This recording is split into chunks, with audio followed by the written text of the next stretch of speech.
어김없이 등장한 교계 뉴스가 하나 있습니다. 그게 뭐냐?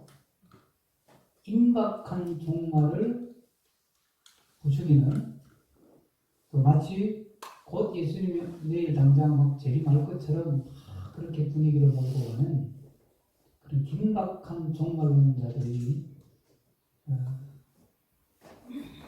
불필요하게 믿음의 어떤 가르침을 변질시키고 왜곡시키고 호도하는 일이 일어난다는 거죠.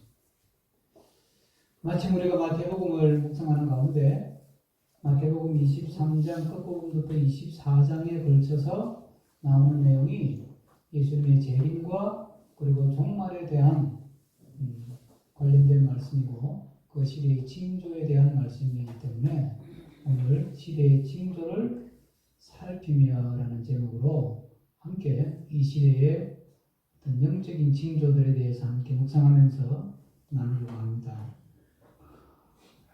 제자들이 예수님께 물었습니다. 예수님, 세상에 종말이 오거나 예수님이 재림할 때쯤 되면 어떤 징조가 있을까요? 라고 물었죠. 그래서 이제 거기에 대한 답으로 예수님이 하신 말씀이 24장의 말씀들이에요. 그러니까 이런 징조들은 예수님의 재림이나 종말하고 어쨌든 연관되어 있다 하는 걸 우리가 염두에 둘 필요가 있습니다. 먼저 우리가 이 땅에서 하나님 백성으로 살면서 늘 염두에 둬야 될 게요. 이 시대의 흐름 또는 시대에 나타나는 현상들이 있지 않습니까? 많은 사건, 사고들, 그걸 우리는 징조라고 이야기하는 겁니다. 이 코로나만이 그런 게 아니고 수많은 사건, 사고들이 이 지구상에서 일어나지 않습니까? 우리는 그냥 우리가 아는 것은 뉴스에 보도되는 것만 알잖아요. 여러분, 약 30년 전에 르완다에서 인종 학살이 있었다는 거 아세요? 아는 사람은 별로 없죠? 그 당시 그게 세계적으로 보도가 되고 우리나라에도 뉴스가 나왔었습니다. 그런데 관심이 없으니까 모르는 거예요. 그죠? 르완다 자기 동족끼리 서로 죽여가지고 몇 명을 죽였냐? 100만 명에서 120만 명을 죽였습니다. 그게 세계적으로 유례없는 인종학살, 제노사이드라고 하는 엄청난 사건이죠. 그런 일들이 일어나도 우리는 잘 몰라요, 여기서는. 그러니까 세계에 여러분 뉴스에 나오는 것 외에도 수많은 사건, 사고들이 일어나고 있는 겁니다. 뭐 메뚜기가 공격했다, 뭐 강물이 뭐 빨갛게 변했다, 이런 뉴스 가끔 나오지 않습니까? 그죠? 또 기후가 이상하다, 뭐 이런 이야기도 막 하고, 또 뭐 지진이 안 나던 곳에서도 지진이 막 조짐이 보인다, 뭐 화산의 징후가 있다, 이런 뉴스들이 이제 막 나온단 말이에요. 우리나라도 뭐 해남 쪽에 뭐 지진이 지금 조짐이 보인다, 뭐 그래서 바짝 긴장하고 또 그런단 말이죠. 자, 그런 뉴스들이 좀 나오잖아요. 그런 것 중에 하나가 지금 코로나19예요. 그 이전에 뭐가 있었죠? 메르스, 사스, 우리나라에는 안 들어왔지만 에볼라, 이게 전부 다 바이러스가 창궐한 겁니다. 메르스 때는 더 많은 사람이 목숨을 잃었습니다. 그러니까 이런 뉴스들이 막 등장하는 거예요. 그러면 이제 계시록에 보면 황색 말이 나오는데, 황색 말은 화학 약품을 터뜨리면 황색 연기가 나오잖아요. 그러니까 이게 바이러스인가? 뭐 이제 이런 자꾸 연관지어 생각을 하는 거예요. 뭐 추측할 수 있죠. 그렇게 해석할 수 있죠. 그죠? 그러나 그게 그렇다라고 말할 수는 없는 건데, 어쨌든 그런 이제 막 이런 사건, 사고들이 막 터지니까 긴장이 되는 건 맞단 말이에요. 거기다가 오늘 보면 6절, 7절에 보면 뭐 난리 소문이 나고 나라와 나라가 싸우고 민족과 민족이 분쟁하고, 그러면 이제 막 그런 뉴스들은 많잖아요. 뭐 이란하고 뭐 이라크하고 싸우고, 뭐 아프가니스탄하고 또 이란하고 싸우고, 미국하고 중국하고 싸우고, 우리나라하고 일본하고 싸우고, 중국하고 베트남하고 싸우고, 막 그런 뉴스를 한 24개 쫙 열가면서 봐라 지금 성경이 이루어지고 있다 이러면 맞는가 봐요. 이러고 넘어가는 거예요.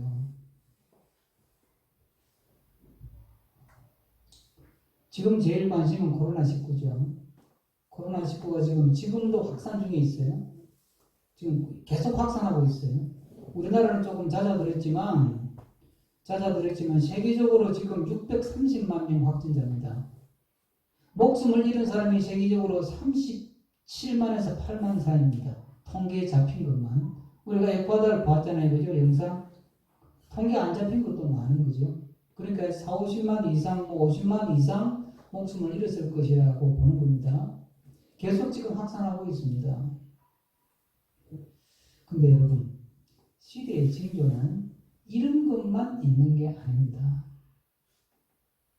이거는 눈에 보이는 징조입니다. 눈에 보이는 징조. 눈에 보이지 않는 징조가 있습니다. 또 그게 바로 문화적인 바이러스들이에요. 문화적인 바이러스. 동성애 이런 게 있지 않습니까? 퇴폐 문화 이런 거. 지금 이번에 이제 이 코로나 때문에 클럽 터지고 터지면서 이제 듣도 보도 못한 젊은이들은 잘 아는 것 같은데 헌팅 포차 이런 게 있는데 듣도 보도 못했어요. 포장마차 줄에서 포차 있다는 건 알았는데 헌팅 포차, 감성주점, 유흥주점, 콜라텍, 단란주점, 노래 연습장, 실내 스탠딩바, 룸사롱, 게이클럽, 블랙 수면방 들어봤습니다. 네? 클럽 확진자가 강남에 삼성동에 있는 블랙 수면방에 갇혔다는 거 아니에요. 블랙 수면방, 블랙 사우나, 블랙 찜질방 그건 뭐냐? 게이들이 가는 게이들이 2차, 3차 가는 거. 이런 것들이 이게 다 합법적으로 영어 허가가 내고 하는 거예요, 이게. 그러면서 제도적으로도 동성애를 합법화하자, 성차별하면 안 된다 그러면서 인권 이야기하면 젊은이들은 그래 맞아. 그거는 개인적인 취향이야. 내가 동성애 하고 싶으면 하는 거지. 내가 미국 가고 싶으면 가고 아프리카 가고 싶으면 가고 남미 가고 싶으면 가듯이 내가 동성애 하고 싶으면 하는 거지. 그건 개인적인 취향이지 개인적인 선택이야 이렇게 생각하는 거예요.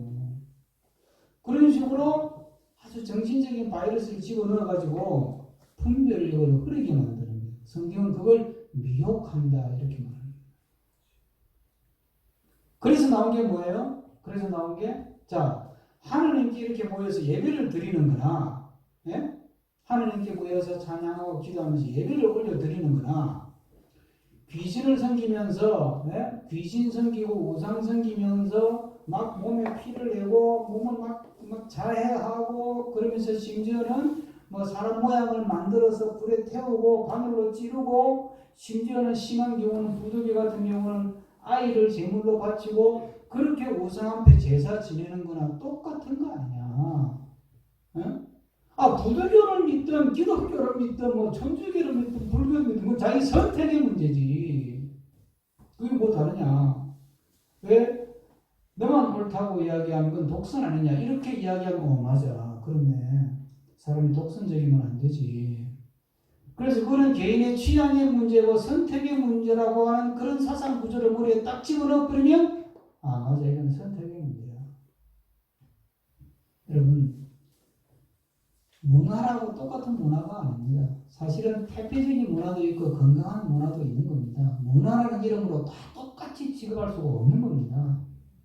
그런데 지금 이 세상은 그런 보이지 않는 이념, 사상, 시대정신 이런 것들을 문화라는 이름으로 사상이라는 이름으로 그런 바이러스를 우리 머릿속에 집어넣어가지고 동성애도 받아들이고 무당도 받아들이고 전통문화라는 이름으로 받아들이고 귀신도 받아들이고 귀신이나 하나님이나 신은 똑같은 신 아니냐 그러고 받아들이고 그런 식으로 가가지고 알달달하게 만드는 거예요. 많은 그리스도인들조차도. 그게 바로 코로나 바이러스보다 더 무서운 문화적인 바이러스예요. 영적인 바이러스. 그것만 있는 게 아니고 세상 보세요. 돈이면 안 되는 게 없잖아요. 돈을 가질 수 있다면 부모도 배신하고 친구 배신하는 건 옛날이고 자식도 죽이고 버리고 하는 시대잖아요. 그러면 만몬이라고 하는 이 만몬이라는 바이러스, 물질주의라고 하는 이 물질 숭배라는 이 바이러스가 우리 머릿속에 잔뜩 들어앉아가지고 세상이 점점 변하잖아요. 우리가 이런 것들이 전부 다 이 시대의 징조들입니다. 과학이 발달하고 화려해지고 더 편리해지고 더 멋있어지니까 굉장히 좋은 거라고 생각하는데, 그런 걸 보면서 우리가 뭘 깨달아야 되느냐면, 이 세상이 하나님으로부터 점점 더 멀어져 가고 있구나. 하나님으로부터 점점 더 멀어지다가 마지막에 뭐예요? 그 이제 끝이 오는 거죠. 그걸 성경은 종말이라고 하는 겁니다.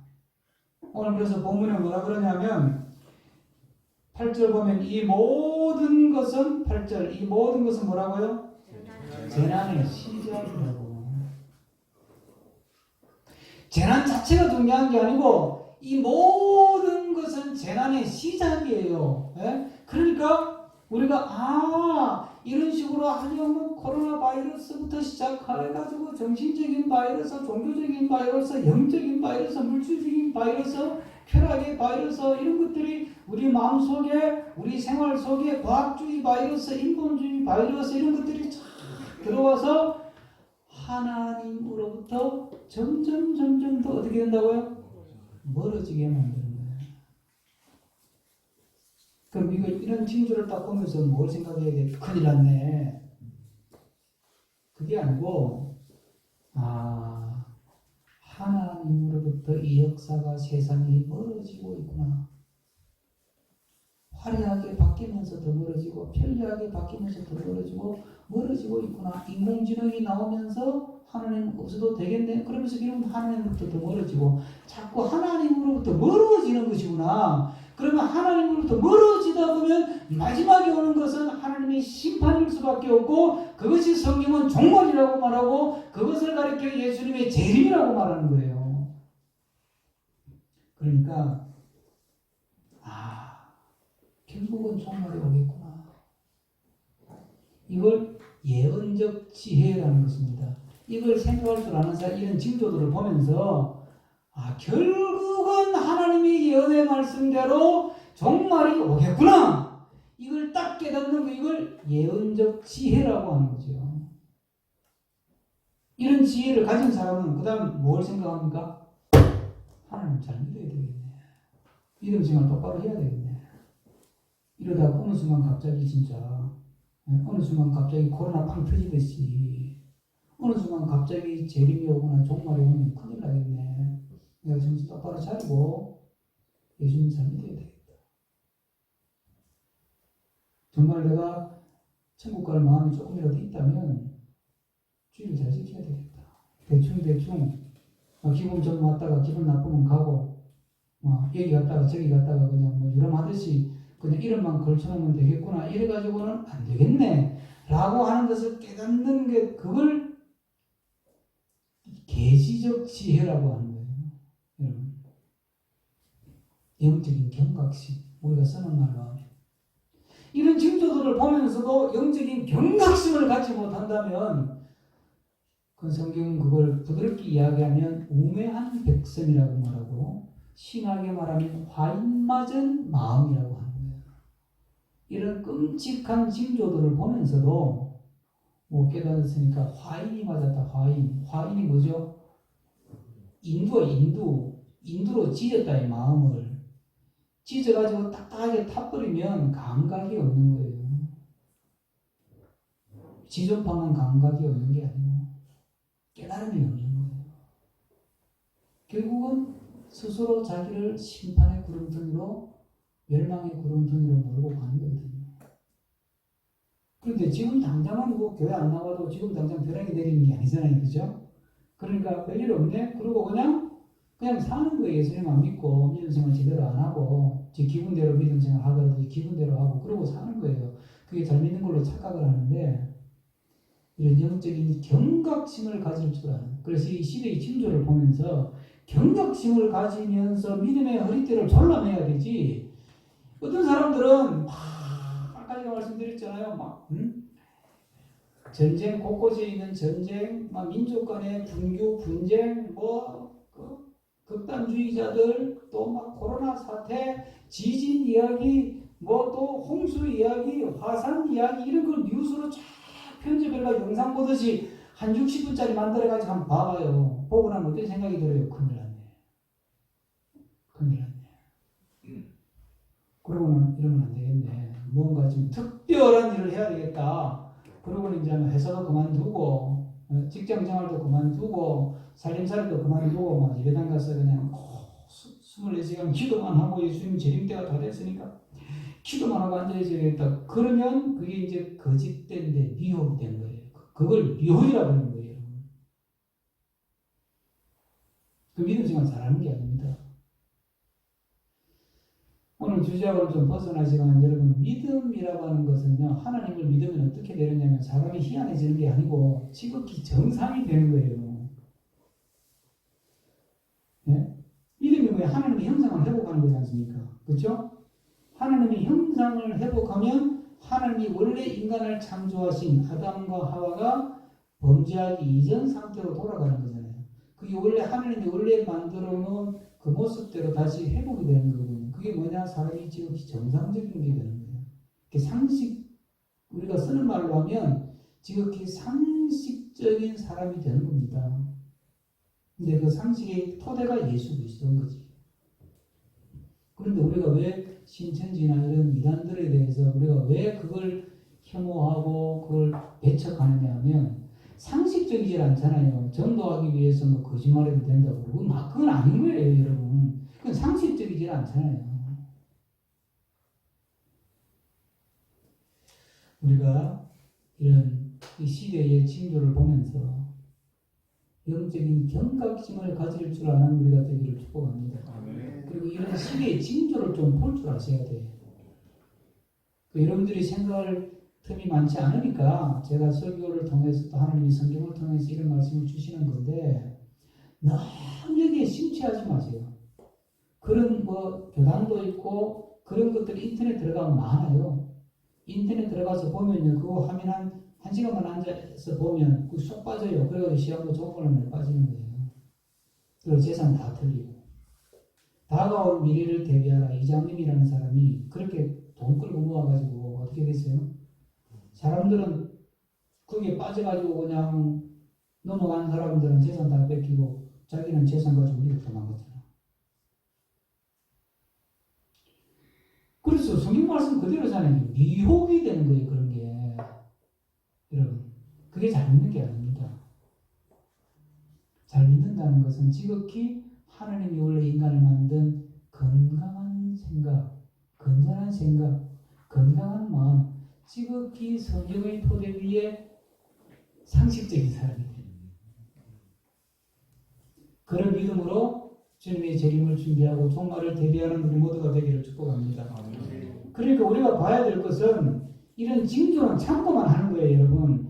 전쟁이 터졌다, 지진이 났다, 화산이 터졌다, 쓰나미가 왔다, 메뚜기가 막 출몰해가지고 10가지 재앙 중에 하나처럼 왔다, 갑자기 백주 대낮에 태양이 가려져가지고 흑암이 들었다, 그러면 큰일 났다 이러지 말고, 참고만 하는 거예요, 참고만.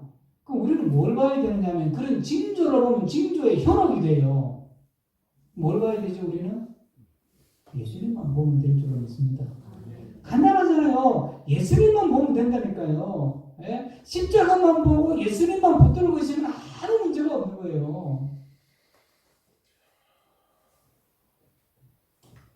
우리가 주목해야 될 것은 징조나 현상이 아니고 예수 그리스도.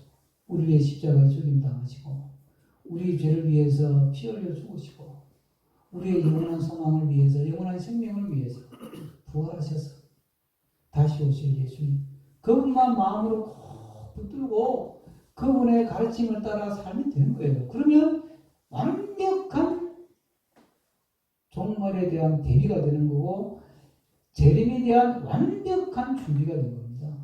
우리는 뭔가 자꾸 특별한 걸 해야 된다고 생각하는데 여러분 그런 점에서 제가 말씀을 드리면 조금 자극적으로 표현하면 너무 잘 믿으려고 하지 마세요. 믿음은요, 기본에 충실합니다. 기본에. 뭐 성경 공부한다고 뭐 떠올리고 다니고, 예? 뭐 주의 얘기한다고 떠올리고 다니고, 여러분 이게 중요한 게 아닙니다. 그게 그게 잘 믿는 게 아닙니다. 아니고 진짜 잘 믿는 것은 내 일상 생활 속에서, 예? 내 일상 생활 속에서 내가 예수님 믿고 예수님 가르침을 따라서 사는 겁니다. 그게 진짜 잘 믿는 겁니다. 돈을 쓸 때 주님은 이 돈을 어떻게 쓰기를 원하실까 생각하면서 돈을 쓰는 거예요. 이번에 재난 뭐 받았잖아요. 돈. 저도 받았어요. 나라에서도 주고 서울시에서도 주더만 받았잖아요. 공돈 생겼지 않습니까? 그러면 네? 그걸 가지고 없던 돈도 생겼는데 하나님 이거 어떻게 쓸까요? 주님은 어떻게 이 돈을 쓰면 좋겠습니까? 공돈 생겼으니까 막 부어라 마셔라 그러고 막 사고 싶은 명품 하나 걸치고 그럴까요? 아니면 저도 조금 사고 싶은 거 사고 필요한 거 사고 또 나보다 더 어려운 사람도 좀 돕고 그렇게 쓸까요? 그걸 생각하면서 사는 거예요. 그게 예수님 믿는 거라니까요. 네?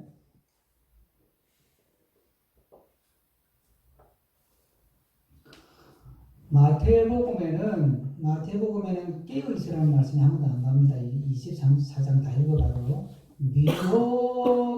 미혹을 조심하라 이 말씀만 계속 나와요. 그런데 똑같은 내용이 마가복음에는 13장에 적혀 있는데 마가복음 13장을 읽어보면 미혹을 조심하라 이 말씀을 하면서 뒷부분으로 넘어가면 13장 30절 이하로 넘어가면 뭘 강조하느냐면 계속 5번이나 나옵니다. 깨어있어요. 깨어있어요. 여러분 깨어있는 게 어떻게 하는 거죠? 네? 자 이제 깨어있어야 돼요. 미혹받지 않고 미혹받지 않는 거는 제가 말씀을 드렸어요. 그죠? 네? 그 징조나 현상에 막 빠져들어가지고 막 큰일 난 것처럼 벌벌 떨고 그러지 말고 네? 이 시대의 징조들을 현상들을 보면서 점점 하나님으로부터 멀어져 가고 있구나. 결국은 끝이 오겠구나. 내가 정신 바짝 차리고 믿음의 생활을 잘해야 되겠다. 그게 영적인 경각심이거든요. 그게 미혹되지 않는 겁니다. 그 다음에 마가복음에서는 거기서 하나 더 보태는 게 깨어 있어야 된다는 거예요. 그럼 깨어 있는 게 어떻게 하는 거죠? 그럼 이제 여러분들은 이제 막 열심히 막 거기 빠져든 사람들 어떻게 하냐면 깨어 있어야 돼. 깨어 있어야 돼. 지금 내가 세상에 빠져서 살 때가 아니고 직장 다닐 때가 아니고 학교 세상 공부할 때가 아니라 성경 읽고 기도하고 24시간 교회에서 기도하고 찬송하고 말씀 공부하고 그렇게 내가 있어야 되지. 지금 내가 뭐 딴짓 할 때가 아니다. 지금 그걸 깨어있다고 생각하는 거예요. 그게 깨어있는 게 아닙니다. 여러분. 믿음 생활 잘하는 게 교회에 머물러 있는 게 믿음 생활 잘하는 게 아니지 않습니까? 교회는 여러분의 생활 터전이 아니지 않습니까? 교회에서는 이렇게 설교를 듣고 말씀을 배워서 내가 어떻게 믿음 생활하는데 잘하는 거냐 바로 하는 거냐 배우고 나서 그 다음 여러분들이 일터에 가서 집에 가서 믿음으로 살아야 되지 않습니까? 그러면 종말을 대비하는 거는 깨어있는 건데 깨어있는 건 뭐냐? 뭐 하는 거냐? 교회에서 시간을 많이 보내는 게 아니고 기도원 가가지고 밤도 잠도 안 자고 밥도 안 먹고 금식 철회하면서 기도하는 게 깨어있는 게 아니에요. 깨어있기 위해서 내가 힘이 부족하니까 좀 에너지를 보충하는 거지 가서. 그럼 어떤 게 하는 게 깨어있는 거냐? 오늘 성경에 보면 이런 말씀을 하세요. 예수님이 광야에 있다 그래도 어떡하라고요? 가지 말아요.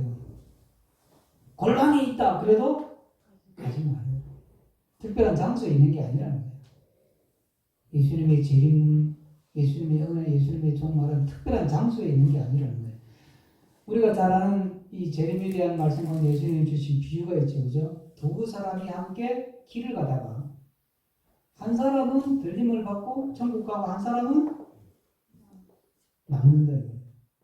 두 사람이 같이 맷돌을 가다가 한 사람은 가고 한 사람은 남겠네 그러잖아요. 두 사람이 같이 반일을 하다가 한 사람은 가고 한 사람은 남은 거예요. 그럼 봐요. 자, 길을 걷고 맷돌 갈고 반일 하다가 예수님을 맞이하는 거예요. 예배당에서 흰옷 입고 잠도 안 자고 24시간 찬송하고 기도하고 성경 배우고 그러면서 예수님 맞이하는 게 아니고 길을 가다가 운전하다가 맷돌 갈다가 일터에서 일하다가 장사하시는 분은 장사하고 집에 사는 사람들은 밥하고 빨래하고 청소하고 네? 직장에 다니는 사람은 직장에서 맡은 일하고 그게 맷돌을 갈다가 그렇죠? 파트를 갈다가 농사 짓는 사람 농사 짓고 그러다가 예수님을 맞이하는 거거든요. 그럼 봐요. 그럼 어떻게 예수님을 맞이할 수 있어요? 맷돌을 갈 때, 집에 청소할 때, 설거지할 때, 밥할 때 내가 어떻게 청소를 해야 예수님이 좋아하실까? 내가 일터에서 일을 할 때 내가 어떻게 이 일을 처리해야 예수님이 기뻐하실까? 그렇잖아요? 네? 학생들이 학교 가서 공부할 때 내가 어떻게 공부를 해야 예수님이 좋아하실까? 네? 그렇잖아요. 그게 잘 믿는 거고 그게 종말을 대비하는 거고 그게 재림을 대비하는 거예요. 무슨 일을 하든지 일상 속에서 요즘에 스마트폰이 생기면서 예배 시간에 스마트폰 가지고 게임하는 사람들이 많아요. 네? 우리 교회에 있는 걸로 알아요. 제가 청년들 중에 꽤 있더라고 보니까. 우리 교회만 있는 게 아니고 지금 목사님들 모이면 요즘은 부목사님들도 전도사님들도 예배 시간에 스마트폰 가지고 게임하고 앉아있대. 카톡폰하고 앉아있고. 자, 그럼 제가 질문해 볼게요. 자, 교회 와서 예배를 드리던 중에 예수님 맞이하면 제일 좋겠죠? 그죠? 오늘 지금 이제 좀 있으면 예배 끝나는데 11시부터 12시 한 10분, 15분 사이에 예배 드리는 중에 예수님 재림하거나 종말이 오면 우리는 안심이다. 이렇게 생각할 수가 있는데 아니에요, 여러분. 여러분이 예배 드린다고 예배 시간에 앉아가지고 스마트폰 가지고 목사 설교하는데 설교는 안 듣고 스마트폰 가지고 막 게임하고 카톡 주고받고 있었어요. 그것도 그 순간 예수님이 와버렸어. 그럼 어떻게 돼요?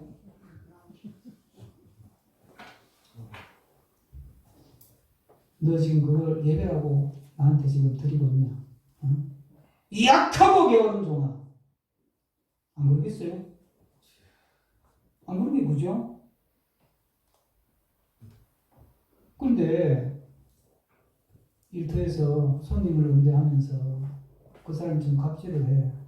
그래도 내가 하나님 믿는 사람, 예수님 믿는 사람으로서 어쨌든 그분에게 선한 영향을 미쳐야 되니까 참고 또 그분을 이해하려고 애를 쓰고 막 그러는 중에 예수님이 팍 오셨어요. 그럼 예수님이 뭐라 그럴까요? 너희만 내가 지금 곧 간다 그랬는데 예배당에서 예배하고 있고 기도원에서 기도하고 있어야지. 너 지금 가게 와서 알바하고 있을 때야 지금 너가. 정신 차려 임마. 너는 자기 믿어. 그럴까요? 예수님이 그를 보고 착하고 충성된 종아 내가 너와 함께 영원히 함께 있으리라. 그러실 줄로 믿습니다. 네. 그러니까요. 믿음 생활은 뭔가 특별한 걸 하려고 하지 마세요. 특별한 거. 그 24장 앞부분에 보면 제자들이 1절에 예수님을 데리고 어디로 가느냐면 성전으로 갑니다. 왜 가느냐 하면 예루살렘 성전이 워낙 잘 지은 거거든요. 금도 많이 막 도금도 많이 해놨고 웅장하고 그 당시 기준으로는 굉장히 웅장한 거예요. 그게. 네? 지금 롯데 월드타워에 비하면 작지만 그 당시로는 굉장히 웅장하고 잘 지은 거거든요. 돈도 많이 들었고.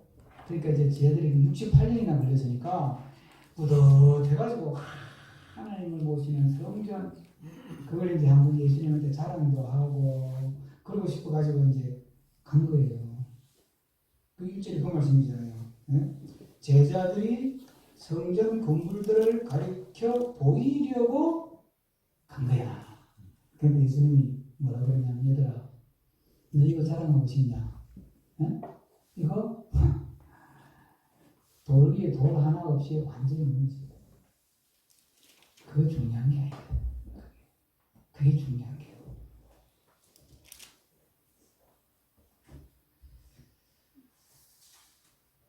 특별히 잘 믿으려고 하면 특별히 잘못될 수가 있습니다. 한 가지 여러분들 염두에 둬야 될게요.